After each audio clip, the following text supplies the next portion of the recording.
لیکن یاد رکھیں بالآخر کامیابی اللہ کے قرآن میں اور پیغمبر کی سنت میں ہی ہے۔ جس دور میں امت کا جو بھی فرد، امت کا کوئی بھی حکمران، کوئی بھی لیڈر ان دو چیزوں کو سامنے رکھے گا اور اس کے مطابق سفر شروع کرے گا، ٹھیک ہے اللہ کی سنت ہے، آزمائشیں تو آئیں گی، اللہ کی سنت ہے، اللہ مشکلات سے گزارے گا، اللہ امتحان تو لے گا، لیکن بالآخر ہوگا کیا؟ جیسے 13 سالہ مکی دور میں اللہ کے محبوب پیغمبر نے قربانیاں دیں، حضرات صحابہ نے قربانیاں دیں، 13 سال کے بعد جب مدینہ پہنچے تو وہاں جا کر 13 سالہ قربانیاں دینے کے بعد اللہ نے ایک ریاست عطا کی، اسلامی ریاست، اسلامی نظام قائم ہوا۔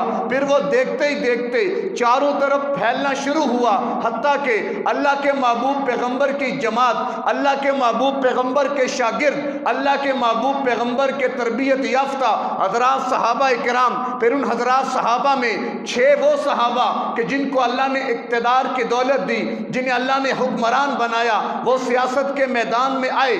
آج تو لوگ کہتے ہیں علماء کا سیاست میں کیا کام ہے؟ ارے مولوی کو سیاست میں کیا کرنا؟ مولوی سیاست میں کیا کرتا ہے؟ حالانکہ انہیں نہیں معلوم کہ اسلامی ریاست جو مدینہ میں قائم ہوئی تھی، اس اسلامی ریاست کے سب سے پہلے حکمران اللہ کے محبوب پیغمبر تھے۔ انہوں نے آ کر اس ریاست کی بنیاد رکھی تھی۔ پہلے حکمران، پہلے سپہ سالار، پہلے جنرل، پہلے گورنر، جو بھی آپ کہہ لیں، وہ اللہ کے محبوب پیغمبر تھے۔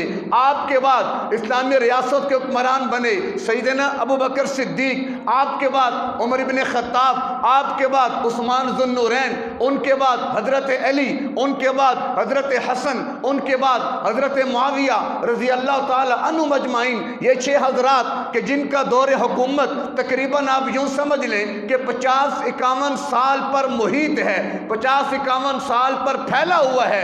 گویا اللہ کے محبوب پیغمبر دور نبوت کے بعد دور صحابہ، جو کہ دور خلافت راشدہ کہلاتا ہے، اس دور حکومت میں اقتدار صحابہ کے پاس ہے اور آدھی سے زیادہ دنیا پہ اسلام غالب ہے۔ ساری کفریہ طاقتیں سر جھکا کے کھڑی ہیں۔ اللہ نے اپنے شیروں کو سر بلند رکھا ہے۔ وجہ کیا؟ ایک ہاتھ میں رب کا قرآن اور دوسرے میں پیغمبر کی سنت۔ یہ تھا ان کا اثاثہ۔ انہیں ایٹمی طاقت بننے کا شوق نہیں تھا، انہیں اپنی طاقت اور قوت پر ناز نہیں تھا، نہ وہ کثرت کی طرف جاتے تھے، نہ وہ بڑی تعداد جمع کرنے کے قائل تھے۔ وہ تو 313 بھی ہوں تو 1000 سے ٹکرا جاتے، اگر وہ احد میں 700 ہوں 3000 سے ٹکرا جاتے، اگر وہ اہل مدینہ مٹھی بھر مسلمان ہوں 10,000 کے لشکر سے ٹکرا جاتے، اگر وہ 2-3 ہزار ہوں 2-3 لاکھ سے ٹکرا جایا کرتے تھے۔ وہ یہ نہیں پوچھا کرتے تھے کہ دشمن کی تعداد کتنی ہے، وہ یہ پوچھا کرتے تھے کہ دشمن کہاں ہے۔ ہمیں یہ بتاؤ کیوں کہ ایک ہاتھ میں رب کا قرآن اور دوسرے میں پیغمبر کی سنت، یہ کتنی بڑی طاقت تھی کہ جس کے سامنے دنیا کے سارے کفر سرنگو ہو چکے تھے۔ وہ فارس کی بہت بڑی ریاست جس کو پرشین امپائر کہا جاتا ہے، وہ روم کی کتنی بڑی طاقت جس کو رومن امپائر کہا جاتا تھا، وہ دونوں طاقتیں عمر ابن خطاب کے سامنے سرنگو کھڑی نظر آتی ہیں۔ وہ عمر بن خطاب کہ جس کے کندھے کے درمیان 4 پیبند لگے ہوئے ہوتے تھے، جو اینٹ کا سرہانہ رکھ کر سردی اور گرمی میں زمین پر سو جایا کرتا تھا، لیکن کیا تھا؟ ایک ہاتھ میں رب کا قرآن اور دوسرے میں پیغمبر کی سنت، لہذا وہ غالب تھے، انہیں اللہ نے اقتدار دے رکھا تھا۔ اور آج ہماری حالت کیا ہے؟ پوری امت مسلمہ 56 ممالک آپ کے سامنے ہیں، موجودہ افغانستان کے علاوہ جتنے اسلامی ممالک ہیں، کہاں قرآن کا نظام قائم ہے؟ کہاں پیغمبر کی سنت کا نظام قائم ہے؟ کہاں رب کا دین قائم ہے؟ کہاں قرآن کی بالادستی ہے؟ حتیٰ کہ یہاں تک کہ یہ ملک پاکستان کہ جس کو بنایا ہی اسلام کے نام پر گیا، جہاں قربانی مانگی گئی لا الہ الا اللہ کی بنیاد پر، جہاں قربانی کا مطالبہ کیا گیا، رب کے قرآن کو دستور بنا کر، اللہ کے محبوب پیغمبر کی سنت کو منشور بنا کر، اسی بنیاد پر 10 لاکھ امت مسلمہ کے لوگ اپنے آپ کو میدان میں لے آئے، اپنی جان کے نذرانے پیش کیے۔ کیا کچھ نہیں ہوا؟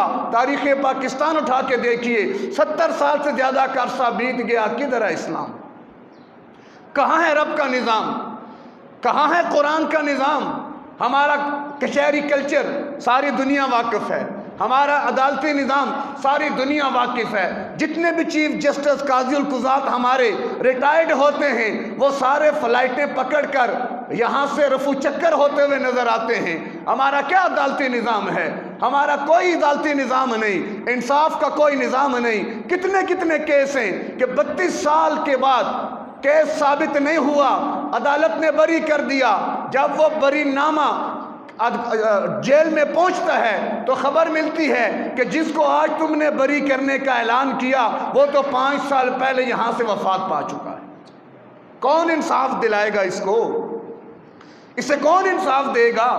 کہ جب منصف انصاف نہیں کرتا تو پھر فطرت انصاف کیا کرتی ہے. جب منصف اپنے آپ کو انصاف کے لیے پیش نہیں کرے گا پھر قدرت آئے گی انصاف کرنے کے لیے. اور قدرت کا انصاف، فطرت کا انصاف بڑا سخت ہوتا ہے. آج قوم کی چیخیں نکل گئیں، پیٹرول 200 سے اوپر چلا گیا، یہ 2000 تک بھی جا سکتا تھا میری اور آپ کی حالت کی بنیاد پر. کیوں؟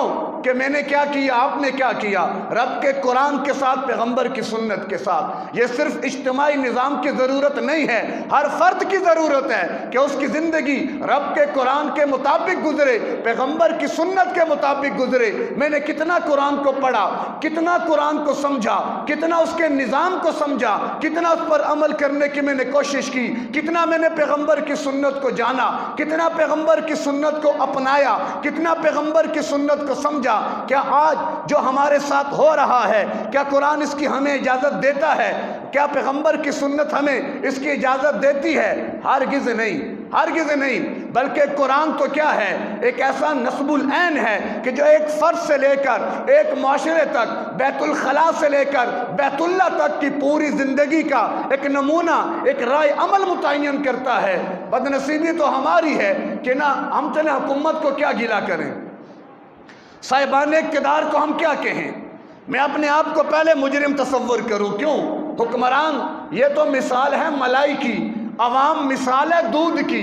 جیسا دودھ ہوگا ویسی ملائی آئے گی. آج دودھ کیسا ہے وہ میں اور آپ اچھی طرح جانتے ہیں. تو لہٰذا پھر حکمرانوں کی ان چیزوں پر خفا نہ ہوا کریں. ان کے خلاف تو احتجاج ہوگا، میں اپنے خلاف احتجاج کب کروں گا؟ ان کے خلاف تو ریلی نکلے گی، اپنے خلاف ریلی کب نکالوں گا؟ وہ ہمارے باغی ہیں، ہم اللہ کے باغی ہیں. انہوں نے ہمارے لیے بغاوت کے راستے اختیار کیے اور ہم اللہ کی بغاوت کے راستے پہ چل رہے ہیں. تو پھر امن کیسے ہوگا؟ انصاف کیسے ملے گا؟ اقتدار کے اندر عوام دوست لوگ کیسے آئیں گے؟ یہ ہمیشہ خواب رہے گا جو شاید کبھی زندہ شرمندہ تعبیر نہ ہو سکے. اور خواب شرمندہ تعبیر کب ہوگا؟ کہ جب عملی طور پر کام کرنے والے آئیں گے کہ جن کا مد نظر رب کا قرآن اور پیغمبر کی سنت ہوگی. وہ IMF کے غلام بن کر نہیں آئیں گے، وہ ورلڈ بینک کے سامنے اپنی جبینیں نہیں جھکائیں گے، بلکہ ان کی جبین جھکے گی تو رب کے سامنے. جو رب کے سامنے جھکتا ہے وہ کسی کے سامنے نہیں جھکتا. آج طالبان نے بغاوت کی ہر نظام سے، آج طالبان نے IMF سے بغاوت کی، ورلڈ بینک سے بغاوت کی، اقوام متحدہ سے بغاوت کی. رب کو رب مانا، اس کے سامنے جھکے. اللہ نے ساری طاقتوں کو ان کے سامنے گھٹنے ٹیکنے پر مجبور کر دیا. آج افغانستان والوں نے IMF کے پیسے نہیں دینے، ورلڈ بینک کا قرضہ نہیں دینا. وہ روکھی سوکھی بھی کھا لیں گے لیکن وہ جانتے ہیں کہ اللہ تعالیٰ نے جو عزت رکھی ہے وہ دین میں رکھی ہے، ایمان والوں کے لیے رکھی ہے. وَلِلَّهِ الْعِزَّةُ وَلِرَسُولِهِ وَلِلْمُؤْمِنِينَ. عزت دو اللہ کو، اللہ کے محبوب پیغمبر کو، اہل ایمان کو. ہاں، لا تتخذوا اليهود والنصارى اولیاء. تمہیں کس نے کہہ دیا کہ یہود و نصارہ تمہارے دوست ہیں؟ رب قرآن میں کہہ رہا ہے لا تتخذوا، نہ دوست بناؤ. اللہ کہہ رہا ہے یہود کو دوست نہ بناؤ، یہود کو دوست نہ بناؤ، نصارہ کو دوست نہ بناؤ.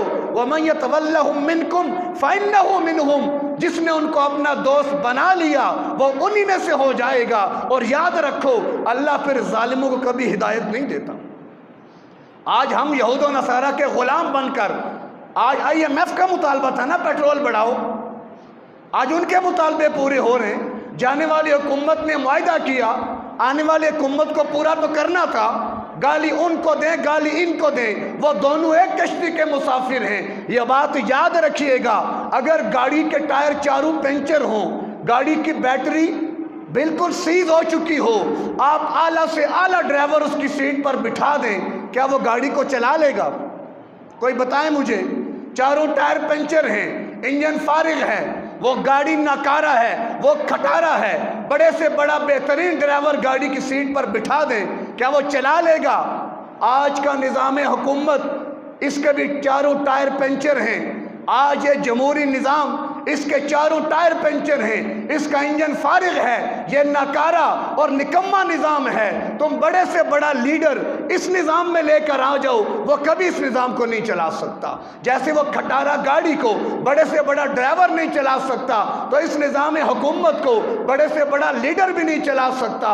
ہاں، جب یہ گاڑی ہٹائیں اور نئی گاڑی لے کر آئیں، پھر گاڑی وہ جو رب کے قرآن کی صورت میں ہو، پیغمبر کی سنت کی صورت میں ہو، حضرات صحابہ کی عملی تصویر کی صورت میں ہو، اگر حبشی غلام کو بھی بٹھا دو گے، وہ بھی گاڑی کو بھگا کر نہ جانے کہاں تک لے جائے گا۔